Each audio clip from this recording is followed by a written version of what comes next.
Have you ever read a story that's so dumb you think it's got to be in The Onion, but it's not? It's real life? This is Drew over at thewesternchauvinist.com, and I have just found one of those stories. So here in Indianapolis, which is my home city, we actually had a story just come out in the opinion section of the Indy Star newspaper. A flaming bag of crap every day, but today particularly worse. So, the article is this. Hackney, that's a person who writes columns at the Indy Star, says, a 22-year-old IUPUI student takes stand against sexist drink. Yes, that is a correct headline. The subheadline gets even better. It's not prudish to admit that there are dozens of drink names and beer labels that are unacceptably sexist and demeaning. Yes. Okay, so what's this story about? A young 22-year-old girl who sent in her glamour shot to the Indy Star, hair blowing in the wind, eyes blue. It's a really awkward photo, and I'm not sure why they would include it in here, but I don't know why this article was included in here. So let's think here. What was the purpose of this article? Young Hannah Carter went out to the bars. You know, it's her second year probably going out to bars, and she's confused by something she sees on a drink special sign. Something that says red-headed slut.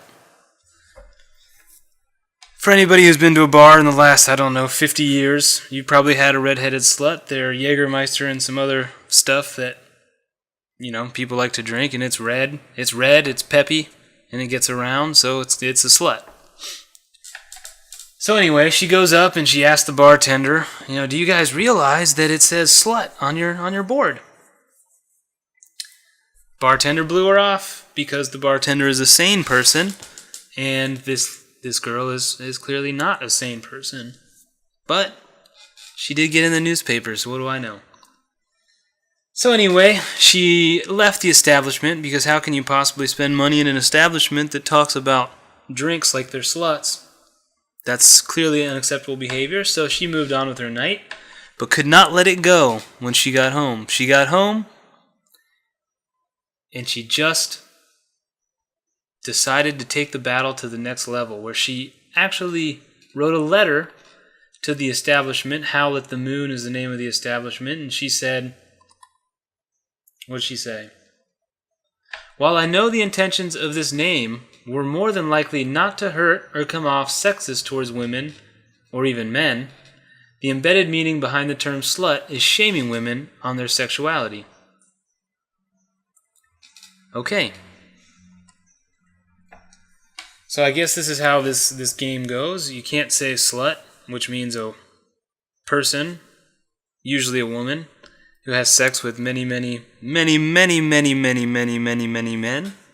More women are doing that these days because we have no morals or direction as a society. So that's the way they decide to go. So they don't want to be called a demeaning name. So normally how this works is, we'll have to come up with a new word for a woman who has sex with a lot of men, and eventually that word will become demeaning because people demean dirty people as a general rule of thumb. And then the name will just keep changing. Grandparents will still use the word slut, and they'll be like, oh, Grandpa, saying slut like it's 1999. And that's just this wheel of progressivism that we're on right now. So the fact that, there are people out there who are reading this article right now that don't think it's hilarious. And to me, that is alarming.